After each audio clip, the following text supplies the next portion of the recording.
materia que observamos a nuestro alrededor cambia continuamente. Los cambios que experimenta la materia pueden clasificarse en cambios físicos y cambios químicos. En este vídeo recordaremos cuál es la diferencia entre unos y otros. En los cambios físicos, básicamente lo que sucede es que las sustancias que conforman la materia no sufren cambios en su composición y por tanto, antes y después de la transformación vamos a tener las mismas sustancias. Sin embargo, el cambio químico es más profundo y sí que aparecen sustancias diferentes que no estaban presentes antes de la transformación. Los átomos que formaban las estructuras moleculares rompen sus enlaces y se recombinan formando asociaciones distintas y por tanto aparecen sustancias nuevas. Cambios físicos son pues aquellos en los que no cambia la naturaleza de las sustancias que forman la materia y por tanto antes y después tenemos las mismas sustancias, ni desaparecen ni se forman sustancias nuevas. Ejemplos de cambios físicos en la naturaleza son las dilataciones, los cambios de estado, mezclas, movimientos, deformaciones, etc. Cuando una sustancia se dilata, es decir, aumenta su volumen por el efecto del aumento de la temperatura, o se contrae al disminuir la temperatura, se produce un cambio físico. La misma sustancia que había antes es la que tenemos ahora. Sin embargo, cambió una de sus propiedades, el volumen. También en los cambios de estado, la misma sustancia que teníamos en estado sólido, cuando pasa a estado líquido, sigue siendo la misma sustancia. Sin embargo, sus moléculas se agregaron de una forma diferente. Todos los cambios de estado que hemos estudiado son ejemplos de cambios físicos. También las mezclas son ejemplos de transformaciones físicas. Las sustancias que participan en la mezcla, ya sea esta homogénea o heterogénea, siguen conservando sus propiedades. Y los métodos de separación.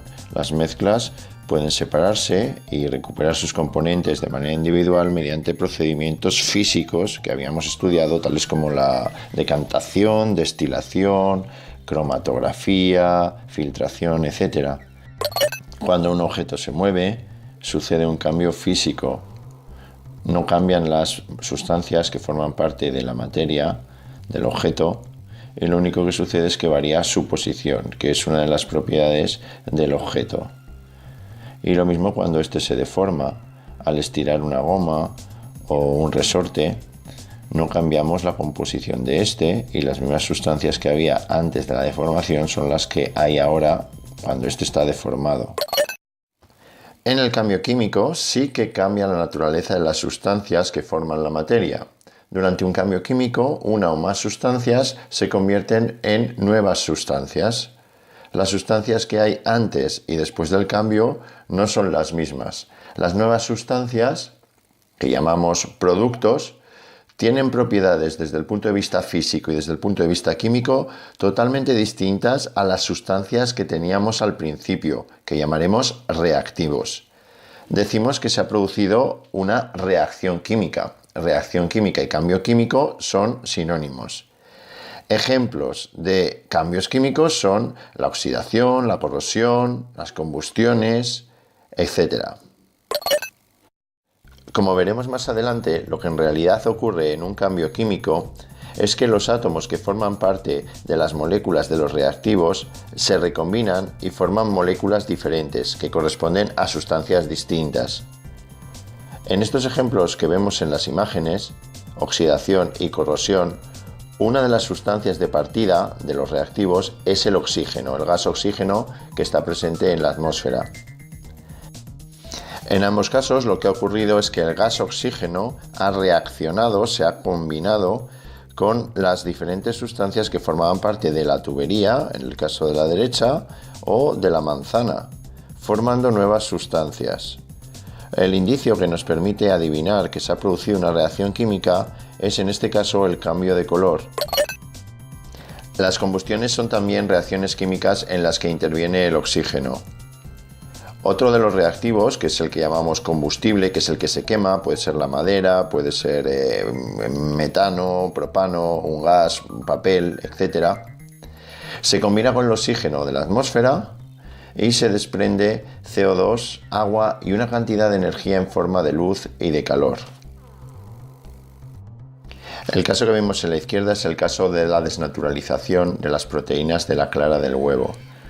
Cuando echamos el huevo a la sartén o lo hervimos para hacer un huevo duro, el aumento de temperatura hace que las proteínas del huevo cambien su estructura y la clara del huevo, que antes era líquida y de color semitransparente, se vuelve ahora blanca y de aspecto sólido.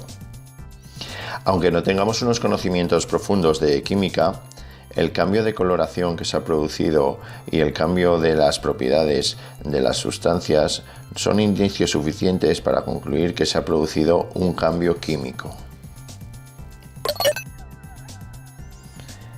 Es cierto que no podemos observar los átomos a nivel microscópico para saber qué es lo que les está ocurriendo y saber si se están recombinando en una reacción química.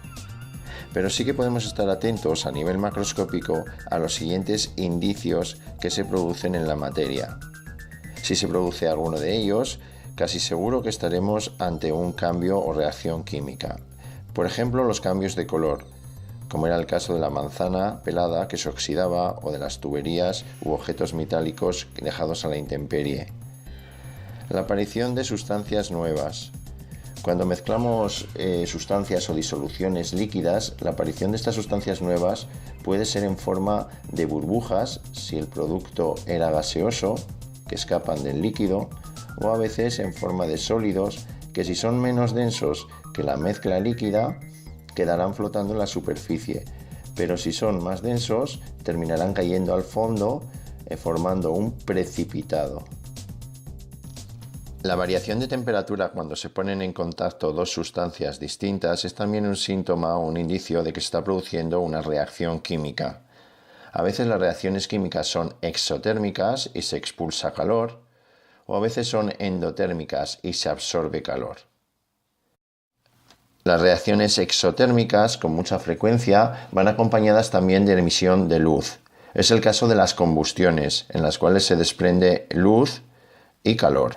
A veces se producen cambios en otras propiedades que son más difícilmente observables.